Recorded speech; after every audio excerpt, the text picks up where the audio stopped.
এই গরমের মধ্যে যেসব বোনেরা বাসায় গেঞ্জি বা টি শার্ট পরেন তাদের উদ্দেশ্যে কিছু কথাগুলো মনোযোগ দিয়ে শুনবেন, ইনশাল্লাহ অনেক কিছু বুঝতে পারবেন। যেসব বোনেরা বাসায় গেঞ্জি বা টি শার্ট পরেন, আপনারা কি জানেন কার কার সামনে গেঞ্জি বা টি শার্ট ব্যবহার করা যাবে?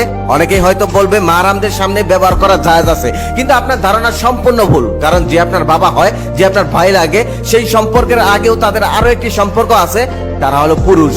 তাদের মধ্যে পুরুষত্ব আছে। আপনি যখন গেঞ্জি বা টি শার্ট পরে তাদের সামনে হাঁটাচলা করবেন, ঘোরাঘুরি করবেন, তখন তাদের মানসিক চিন্তা ভাবনায় পরিবর্তন আসতে পারে। তখন তারা খারাপ রাস্তায় পা দিতে পারে। কারণ মানুষকে সবসময় শয়তান ধোঁকা দিতে থাকে, তাই তারা শয়তানের ফাঁদে পা দিয়ে ফেলতে পারে, অবৈধ কাজে লিপ্ত হতে পারে। আপনার সাথে না করলেও অন্য কাউকে সুযোগ পেলেই ধরে বসতে পারে। হাদিসে বলা আছে, কিয়ামতের আগে ভাই তার বোনের সঙ্গে, বাবা তার মেয়ের সঙ্গে, ছেলে তার মায়ের সঙ্গে জিনায় লিপ্ত হবে। আস্তাগফিরুল্লাহ, নাউজুবিল্লাহ।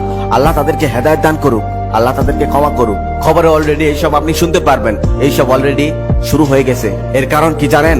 একমাত্র মেয়েদের বেপরদা। কিছু মেয়েরা তো এখনই রাস্তাঘাটে প্যান্ট টি শার্ট পরে ঘুরে বেড়ায়। ওইসব মেয়েদের তো লজ্জা শরম কিছুই নেই। তারা মুসলিম নাকি অন্য ধর্মের সেটাও বোঝা যায় না। আল্লাহ তাদেরকে হেদায়েত দান করুক, আল্লাহ তাদেরকে ক্ষমা করুক। এখানে কিছু বেপরদা মেয়েরা বক্তব্য রাখবে যে আমাদের দেশে তো 5 বছরের শিশু মেয়েকেও দর্শন করা হয়, বৃদ্ধকেও দর্শন করা হয়। তাদের উদ্দেশ্যে আমি একটা কথা বলবো। তাদের এই প্রশ্নের দাঁত ভাঙা জবাব দিতে আমি একটা কথা বলতে চাই। সেও অনেকদিন আগের কথা। আমার পাশের বাসার এক আন্টি একদিন বিরিয়ানি রান্না করছিলেন। তার বিরিয়ানির গন্ধে পুরো মহল্লা মৌ মৌ করছিল। সেদিন সেও আমাকে বিরিয়ানি দিল না। তারপর আমার বিরিয়ানি খেতে প্রচন্ড ইচ্ছে করলো গন্ধ শুকার কারণে। তারপর আমি বাজার থেকে বিরিয়ানির সকল জিনিসপত্র কিনে এনে বিরিয়ানি বানিয়ে খেলাম। আমি সেদিন কিন্তু বিরিয়ানি খেতাম না, একমাত্র সেই বিরিয়ানির গন্ধ পেলাম, তাই খেতে ইচ্ছে করলো, তাই খেয়েছিলাম। তেঁতুল দেখলে যেমন কিছু মেয়েদের জিভে পানি আসে, জিভ এক হাত হয়ে যায়, ঠিক তেমনই কিছু পুরুষের বেপরদা মেয়েদেরকে দেখলে জিভ এক হাত হয়ে যায়, মুখ করতে মন চায়। লোকালয়ের মধ্যে তখন তাকে হয়তো ধরতে পায় না, তারপর আড়ালে গিয়ে যাকে পায় তাকেই ধরে বসে। সেটা বাচ্চা হোক,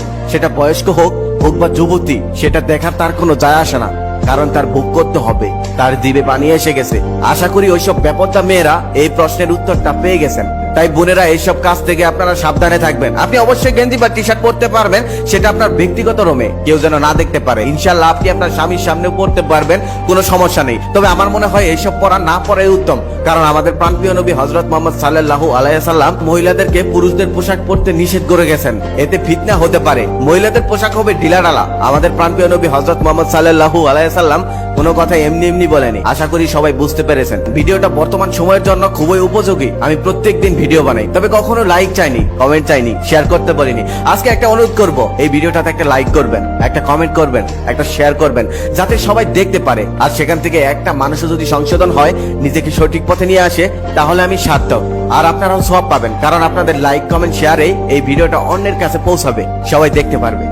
আসলে গরমটা কোনো সমস্যা না, সমস্যাটা হলো তাদের চরিত্রে। সত্যি যদি তারা গরমকে ভয় পেত, তাহলে তারা জাহান্নামের আগুনকেও ভয় পেত। বেপরদা হয়ে রাস্তাঘাটে ঘুরে বেড়াতো।